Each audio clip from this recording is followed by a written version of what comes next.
እግዚአብሔር መልካም ነው። ሮሜ መጽሐፍ ምዕራፍ 11 ታወጡና ከ1 እስከ 6 አንብበን ጸልየን እንቀጥላለን። ሮሜ ምዕራፍ 11 በጌታ በኢየሱስ ክርስቶስ ስም አነባዋለሁ።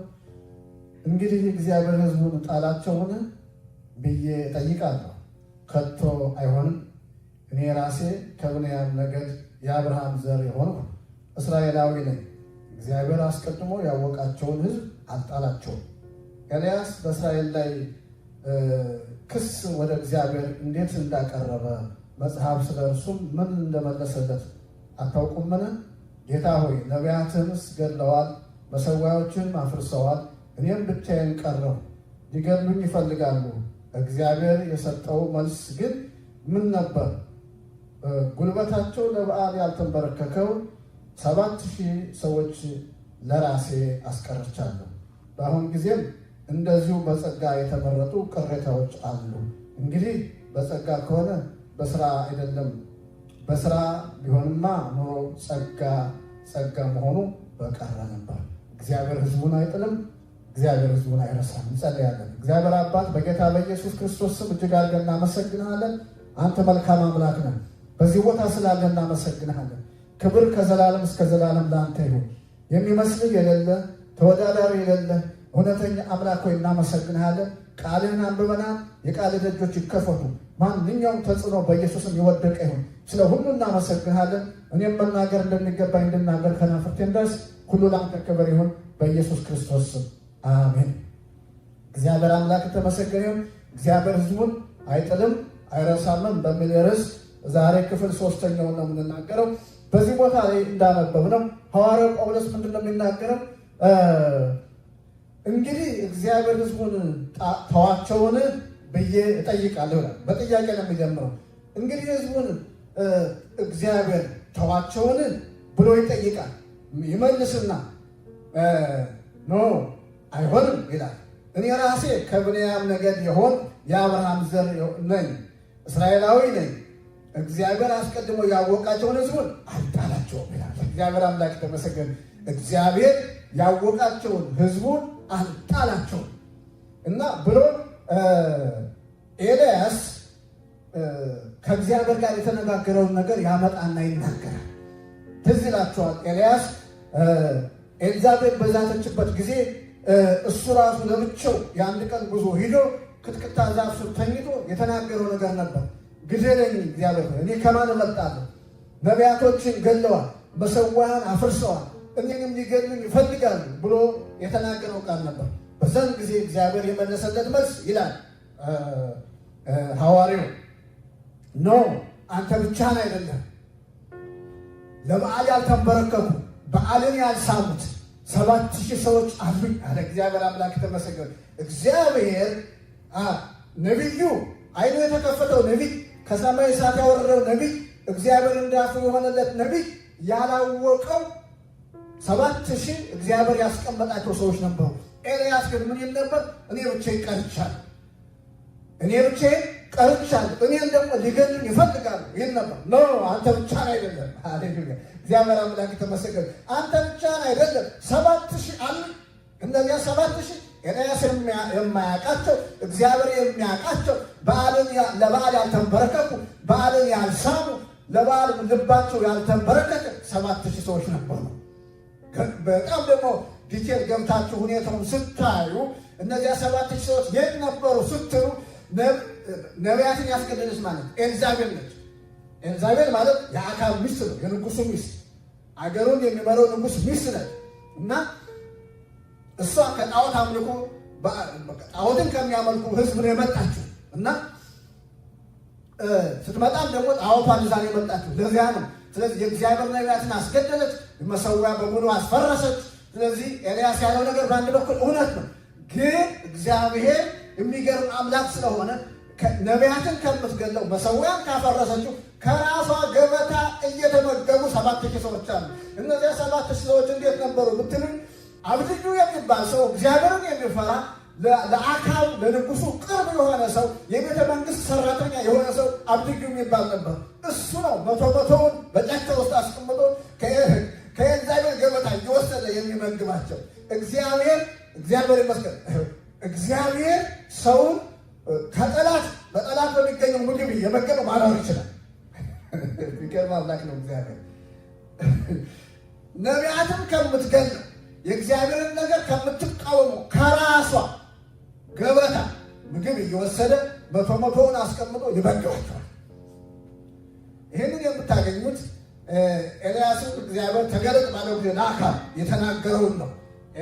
መጀመሪያ የተገኘው ለአብድዩ ነው እና በቃ ለጌታ ተናገር ተገኝቻለሁ ሲለው አንተ ኤልያስ ነህ? አዎ። ተገኘህ? አዎ። እና ለአካብ ሂደህ ተናገር ትለኛለህ? አዎ። እኔ ሄጄ ለአካብ ስናገር አንተን የእግዚአብሔር መንፈስ ወደ አንድ ቦታ ቢወስድና ባገኝ በኋላ ልታስገድለኝ ነው? እኔ አሁን በአንተ ፊት ያደረኩት ነገር የተሰወረ ነው። መቶውን በጫካ ውስጥ አስቀምጬ የምመግበው ነገር ለአንተ የተሰወረ ነው። እግዚአብሔር እንደመፈራ እያወቅህ ልታስገድለኝ ትፈልጋለህ ሲል ትመለከታላችሁ።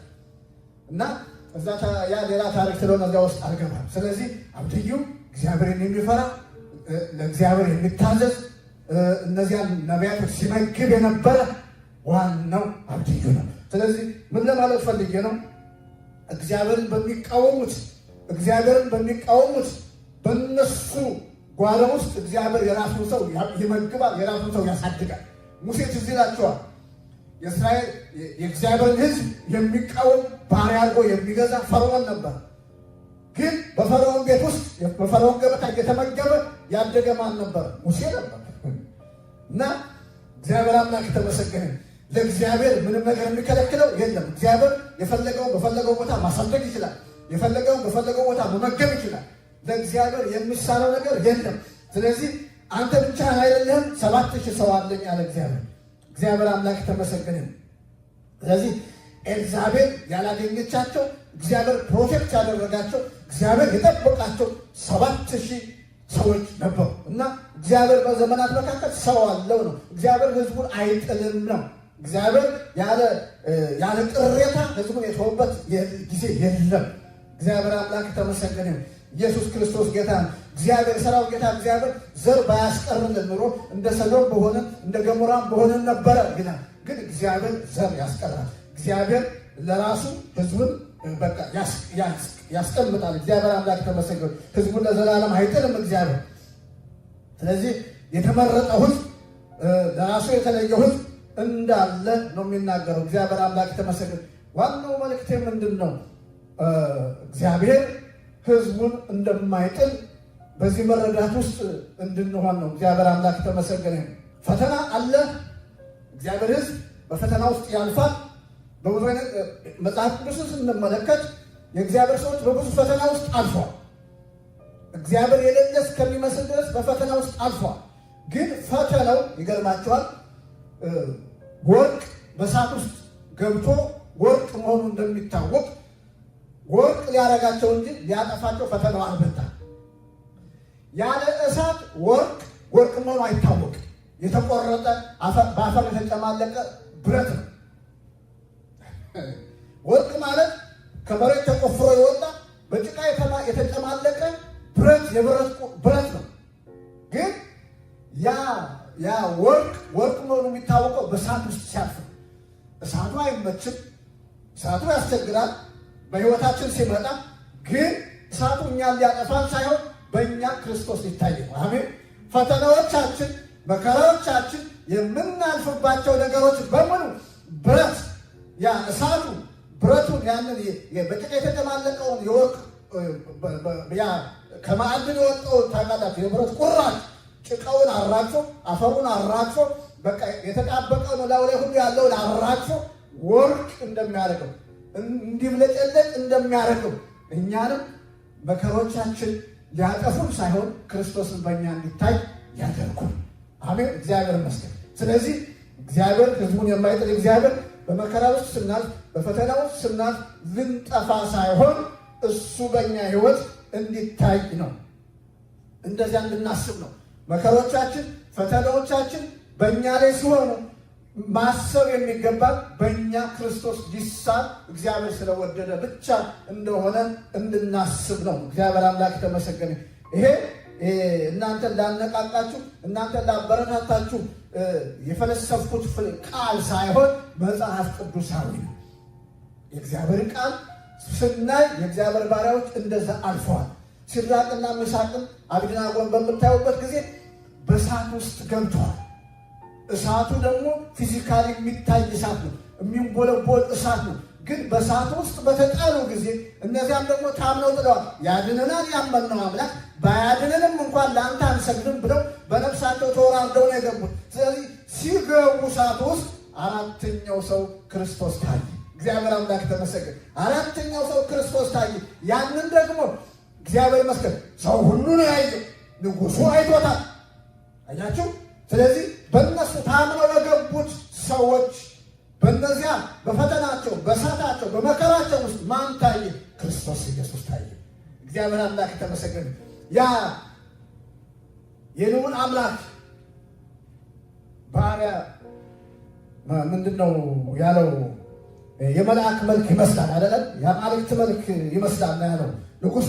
ስለዚህ ያ ጌታ ኢየሱስ ራሱ ኢየሱስ እንደሆነ በዚያ ቦታ ላይ መጽሐፍ ቅዱስ አዋቂዎች ይናገራሉ። ኢየሱስ አራተኛ ሰው ሆኖ ኢየሱስ ክርስቶስ ተገለጠ። ስለዚህ መከራዎች፣ ፈተናዎች ለእኛ ክርስቶስ በእኛ ሕይወት እንዲታይ ነው። በነ ምስራቅ በነ ሲድራቅ አብደናጎ መከራ ውስጥ እንደታየ በእኛም መከራ ውስጥ ክርስቶስ እንዲሳል የክርስቶስ መልክ እንዲወጣ ነው መከራዎቻችን የሚበረቱት። ስለዚህ ያንን እንድናስብ ላደፋፍራችሁ ነው። እግዚአብሔር አምላክ ተመሰገነ። ዳንኤል ወደ ጉድጓድ በተጣለ ጊዜ አያችሁ፣ ወደ ጉድጓድ በተጣለ ጊዜ እግዚአብሔር የአናብስትን አፍ ዘጋ፣ መልአኩን ልኮ ዘጋ ይላል። እግዚአብሔር አምላክ ተመሰገነ። ስለዚህ መላእክትን ልኮ የአንበሶቹን አፍ ዘጋ አለ ዳንኤል። በኋላ ላይ ሲጠየቅ እግዚአብሔር መልአኩን ልኮ የአንበሶቹን አፍ ዘጋ። አያችሁ፣ እዛ ውስጥ እንዲገባ ያደረጉት ሰዎች አሉ፣ የመከሩ ሰዎች አሉ፣ የተባበሩ ሰዎች አሉ፣ በአድማ ቃላቸው አንድ የሆነ ሰዎች አሉ። ንጉሡም ሳይወድ የእነሱን ትእዛዝ የወጣውንም አዋጅ ደግሞ መሻር ስለማይችል በቃ እየጨነቀው እያዘነ ዳንኤልን ወደ ጉድጓድ እንዲጣል አድርጎታል። በበነጋው ግን በማለዳ ገና ሰማይና ምድር ሳይላቀቅ ገና ጎህ ሳይቀድ በሌሊት ሄዶ ዳንኤል ዳንኤል የምታመልከው አምላክ ከአንበሶች አፍ አድኖሃል ወይ ሲለው፣ ንጉሥ ሆይ 1000 ዓመት ንገሥ፣ ጉድጓድ ውስጥ ነው።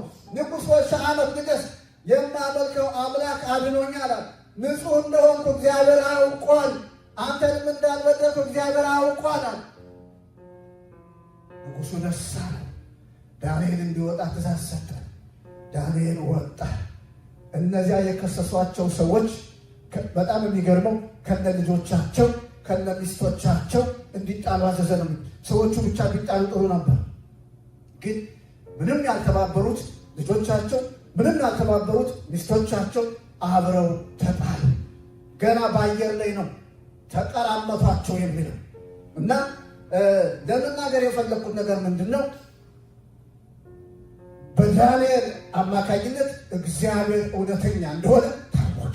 እግዚአብሔር አምላክ ተመስገን።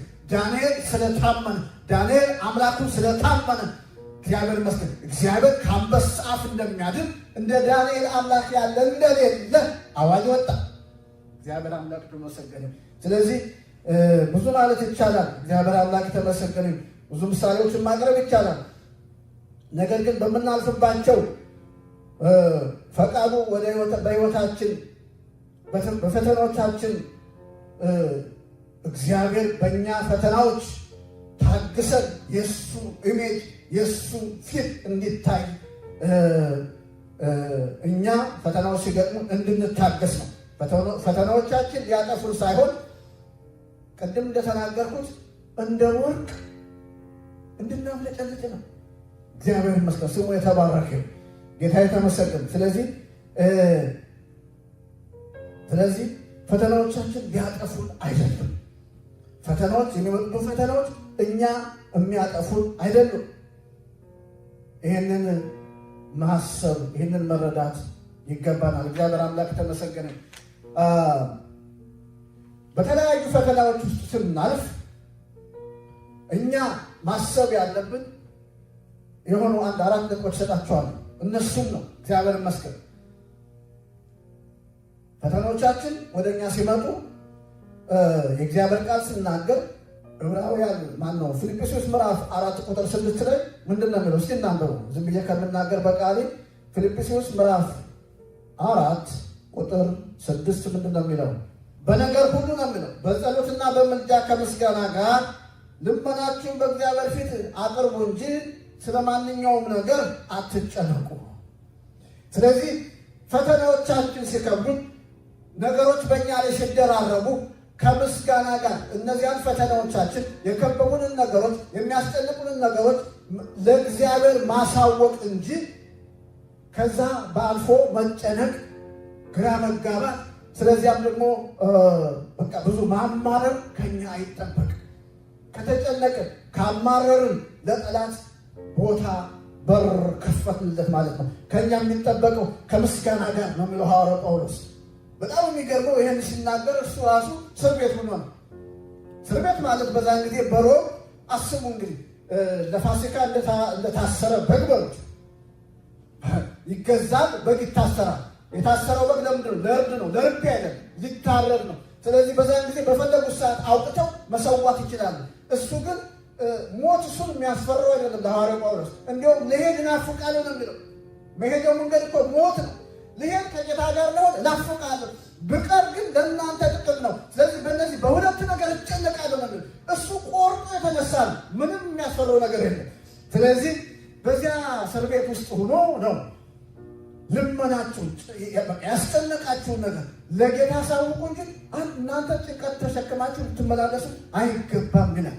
ብዙ ጊዜ ደግሞ በቃላችን የምናውቀው ማቴዎስ 11:28 ላይ እናንተ ደካሞች ሸክም የከበዳችሁ ወደ እኔ ኑ እኔም አሳርፋችኋል።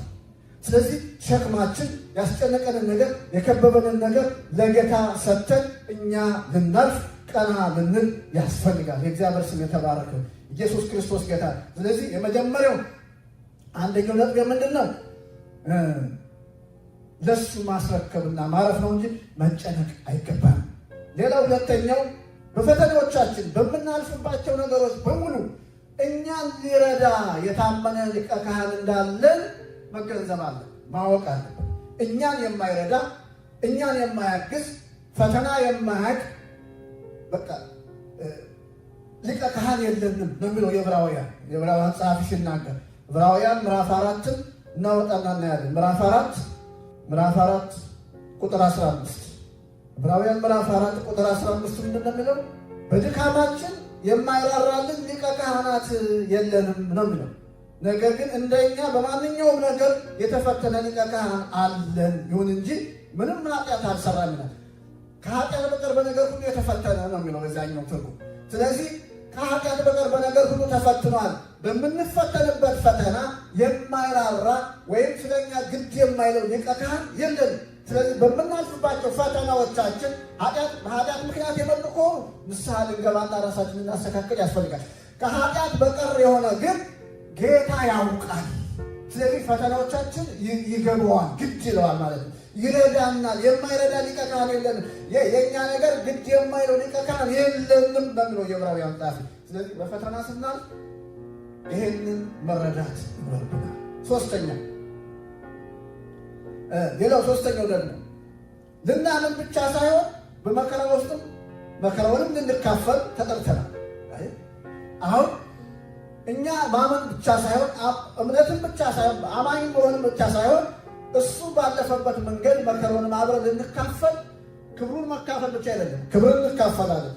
በቃ ሕይወት እንደተካፈልን ክብርም እንደምንካፈል መከራውንም ልንካፈል ተጠርተናል ይላል። በጣም የሚገርመው ነገር። ስለዚህ ሁለቱንም የሚናገረው ያው ሐዋርያው ጳውሎስ ነው። ሌላም ቦታ እናገኛለን፣ ግን ጌታም ራሱ ተናግሮታል። ፊልጵስዩስ ምዕራፍ 1 ቁጥር 29 የመጨረሻውን ቁጥር ሲነዩት እናንበበው። እስከ 30 ነው፣ ግን 28 ብቻ ነበር የመጨረሻው ቁጥር ስላለ በክርስቶስ እንድታምኑ ብቻ ሳይሆን ስለ እርሱ መከራ እንድትቀበሉ ይህ ጸጋ ተሰጥቷቸዋልና ይላል። ስለዚህ የምታምኑ ብቻ ሳትሆኑ መከራም እንድትቀበሉ ይሄ ጸጋ ተሰጥቷቸዋል። እግዚአብሔር አምላክ ተመሰገነ። ኢየሱስ ክርስቶስ ጌታ ነው። ስለዚህ መከራ ሲያጋጥመንም ደግሞ ሰልፍ ሲመጣብንም ደግሞ በቃ ክርስቶስ ያለፈበት ነው። በጸጋም ልንቀበለው ያስፈልጋል። እግዚአብሔር አምላክ ተመሰገነ። እንዳልኳችሁ የሚረዳ ሊቀ ካህን አለ። በፈተናዎቻችን ጌታ አብሮ አለ። ግን በመከራም ውስጥ ልናልፍ ደግሞ ተጠርተናል። ልናምን ብቻ ሳይሆን አራተኛውና የመጨረሻው ልናገረው የምፈልገው ነገር ቢኖር የምናልፍባቸው መከራዎች ለጥቂት ጊዜ ነው። መከራዎቻችን ለጥቂት ጊዜ ነው። ክብሩ ግን ለዘላለም ነው። አሜን። ከእሱ ጋር መሆን ግን ለዘላለም ነው። ስለዚህ በመከራ ውስጥ ስናልፍ፣ በፈተና ውስጥ ስናልፍ መከራው ለጥቂት ጊዜ እንደሆነ ያንን እንድንረዳ ያስፈልጋል። አሜን። እግዚአብሔር ይመስገን፣ ስሙ የተባረከ። አንደኛ ጴጥሮስ ምዕራፍ 5 ቁጥር 10 ምንድን ነው የሚለው? በክርስቶስ ኢየሱስ ወደ ዘላለም ክብሩ የጠራችሁ የጸጋ ሁሉ አምላክ ለጥቂት ጊዜ መከራ ከተቀበላችሁ በኋላ እርሱ ራሱ መልሶ ያበረታችኋል፣ አጽንቶም ያቆማችኋል ይላል። እግዚአብሔር ይመስገን። አሁን እዚህ ጋር መከራው ለጥቂት ጊዜ እንደሆነ ነው የሚናገረው። ክብር ግን እንዳለ በኋላ ላይ ያሳያችኋል። ስለዚህ የምታልፉበት መከራ ለጥቂት ጊዜ ነው። በኋላ ግን እሱ ራሱ መልሶ ያጸናችኋል፣ ያበረታችኋል፣ ያቆማችኋል። አሁን እየተንገዳገዳችሁ ቢሆኑ ቀጥ ብላችሁ እንድትቆሙ ያደርጋችኋል፣ ብርታት ይሰጣችኋል፣ ካላችሁበት ያወጣችኋል እያለ ነው። እግዚአብሔር ይመስገን። ዋናው ግን አሁን ጥቂት ጊዜ የሚለውን ያዙልኝ። መከራዎቻችን ለጥቂት ጊዜ ናቸው። አሜን። ከዛ መከራ ውስጥ ጌታ ያወጣናል። አሜን። እግዚአብሔር አምላክ ተመሰገነ።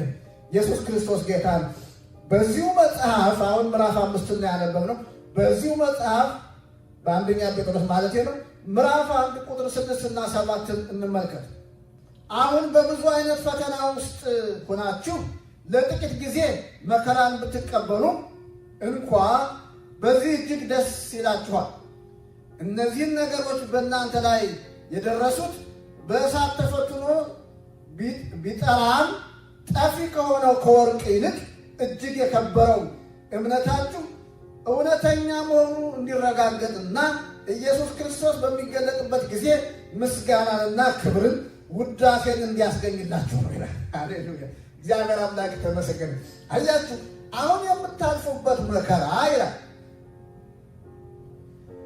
ወርቅ በእሳት ተፈትኖ መጨረሻ ላይ ደግሞ ወርቅ ምንድን ነው? ጠፊ ነው። አያችሁ፣ አሁን ወርቅ በእሳት ተፈትኖ ይወጣል አይደል? እሳቱ አይበለውም፣ ግን መጨረሻ ላይ ጠፊ ነው፣ ለዘላለም አይኖርም።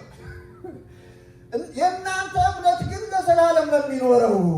ጌታ ኢየሱስ ክርስቶስ ሲገለጥ ውዳሴ፣ ምስጋና፣ ክብር ያስገኛል ለሚለው እግዚአብሔር ይመስገን። ስለዚህ የምናልፍባቸው መከራዎቻችን፣ የምናልፍባቸው ፈተናዎቻችን ክብር የሚያስገኙ ናቸው።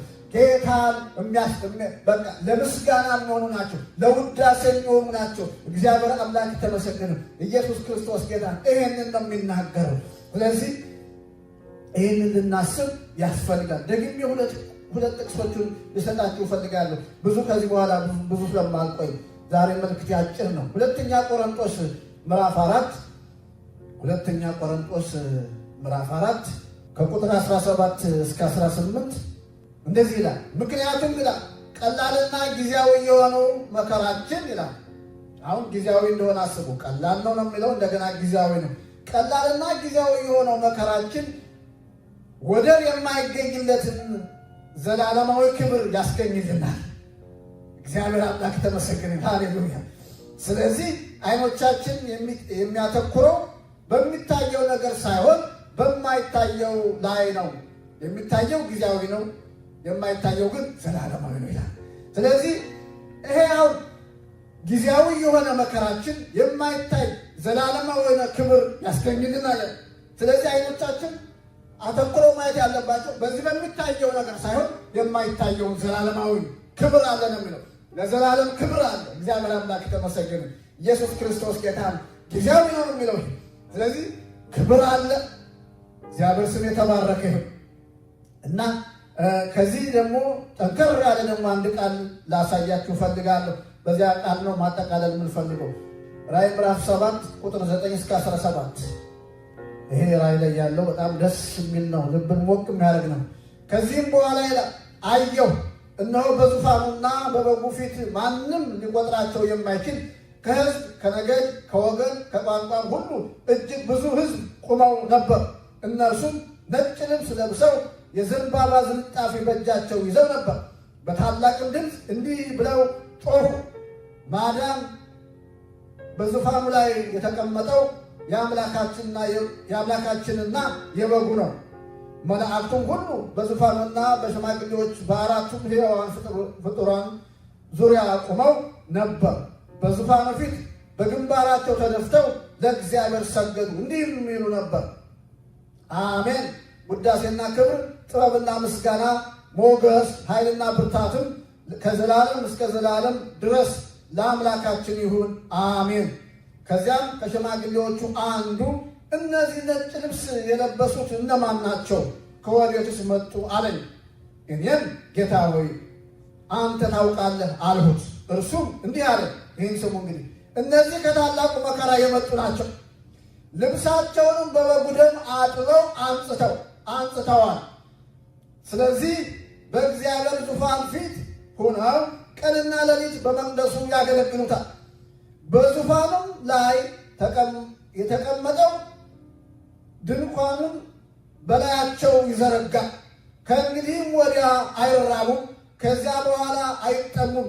ፀሐይ አይመታቸውም፣ ሐሩርም ሁሉ አያቃጥላቸውም። ምክንያቱም በዙፋኑ መካከል ያለው በግ እረኛቸው ይሆናል፣ ወደ ሕይወት ውሃ ምንጭም ይመራቸዋል። እግዚአብሔር እንባን ሁሉ ከዓይኖቻቸው ያብሳል። ሃሌሉያ! እግዚአብሔር አምላክ ተመሰገነ። አይ ነጭ ልብስ የለበሱ የዘንባባን ዝንጣፊ የያዙ እልፍ ጊዜ እልፍ ሺህ ጊዜ ሺህ የሆኑ ከተለያየ ቋንቋ የመጡ አየሁ ይላል። እነዚህ ከየት መጡ ሲለው ጌታ ሆይ አንተ ታውቃለህ፣ እኔ አላውቅም። እነዚህ እኮ ከታላቁ መከራ የመጡ ናቸው። እነዚህ ከታላቁ መከራ የመጡ ናቸው። አዎ ልብሳቸውንም በበጉ ደም አጥበው አነጹ። ስለዚህ እግዚአብሔር በዙፋኑ ፊት ሆነው ቀንና ሌሊት በመቅደሱ ያገለግሉታል። በዙፋኑም ላይ የተቀመጠው ድንኳኑን በላያቸው ይዘረጋል። ከእንግዲህ ወዲህ አይራቡም፣ ከዚህም በኋላ አይጠሙም። ፀሐይ አይመታቸውም፣ ሐሩርም ሁሉ አያቃጥላቸው። ምክንያቱም በዙፋኑ መካከል ያለው በግ እረኛቸው ይሆናል፣ ወደ ሕይወት ውሃ ምንጭም ይመራቸዋል። እግዚአብሔር እንባን ሁሉ ከዓይኖቻቸው ያብሳል። ስለዚህ የመከራው አውራ ጎዳና ወስዶ መጨረሻው ክብር ነው። እግዚአብሔር አምላክ ተመሰገነ። መከራው ፈተናው እኛን ወስዶ መጨረሻ እዚህ ክብር ነው ያስገባል። ስለዚህ ዛሬ ፈተናዎቻችን፣ ዛሬ መከራዎቻችን፣ ዛሬ የምናልፍባቸው ነገሮች በሙሉ መዳረሻ የእኛ መጨረሻው መዳረሻ ክብር እንደሆነ እንድናስብ ያስፈልጋል። አሜን። እግዚአብሔር አምላክ ተመሰገነ። ስለዚህ ዛሬ የምናልፍባቸው መከራዎች ጊዜያዊ ናቸው፣ መዳረሻው ግን ክብር ነው። ክብሩ ደግሞ ለዘላለም ከእግዚአብሔር ጋር መሆን ነው። እግዚአብሔር አምላክ ተመሰገነ። ከዛ በኋላ እንባችን ይታበሳል። ከዛ በኋላ ለቅሶ የለም። ከዛ በኋላ ሐዘን የለም። ከዛ በኋላ ትካዜ የለም። በጉረኛችን ይሆናል። እሱ ያሰማራናል። ከእሱ ጋር ለዘላለም እንኖራለን። እግዚአብሔር አምላክ ተመሰገነ። ስለዚህ ዛሬ ፈተና አለ፣ ዛሬ መከራ አለ። በዚህ መከራ የማይጥል ጌታ አለ። እግዚአብሔር አውጥቶን መንገድ አስይዞን ሕዝቡን መንገድ ላይ የማይጥል ጌታ አለ። አሜን። መስመር አስይዞናል፣ ሕይወት አስጀምሮናል። መንገድ ላይ የማይጥል ጌታ አለ። አሜን። ለዘላለም ከእሱ ጋር እንድንኖር የጠራን ጌታ ለዘላለም ከእሱ ጋር እንድንኖር ደግሞ የታመነ ነው። ስለዚህ እግዚአብሔር አምላካችን እጅግ እናመሰግናለን። ይህን ቃል ያዙ፣ በዚህ ቃል ሕይወታችሁን ደግፉ። እግዚአብሔር አምላክ ይመስገን። መጨረሻችን ክብር ነው። ዛሬ መከራ አለ፣ ዛሬ ፈተና አለ። ነገር ግን ጊዜያዊ ነው። ክብሩ ግን ለዘላለም ነው። ይህን ቃል ይዘን እንጸልያለን። የዘላለም አምላክ እግዚአብሔር ሆይ በጌታ በኢየሱስ ስም እናመሰግናለን። ስምህ የተባረከ ይሁን። አንተ መልካም አምላክ ነህ። ዛሬ መከራ ቢበዛ፣ ዛሬ ፈተና ቢበዛ እግዚአብሔር ሆይ መጨረሻችን ክብር ስለሆነ እናመሰግናለን። የአሁኑ ፈተና፣ የአሁኑ መከራ፣ የአሁኑ ሰልፍ ጊዜያዊ ስለሆነ አጭር ስለሆነ ደግሞ አመሰግንሃለሁ። በዚህም አጭር ፈተና ጊዜ ደግሞ ብቻችን ስላልሆን አንተ ከኛ ጋር ስለሆን እግዚአብሔር ሆይ እናመሰግንሃለን። ስምህ የተባረከውን ሁሉ ለአንተ ክብር ይሁን። ይሄ ቃል መቶ ፍሬ ያፍራ። ለቃሚያ ገነታዊ ወፍ በኢየሱስ የታሰሩ አመሰግንሃለሁ። በኢየሱስ ክርስቶስ ስም አሜን።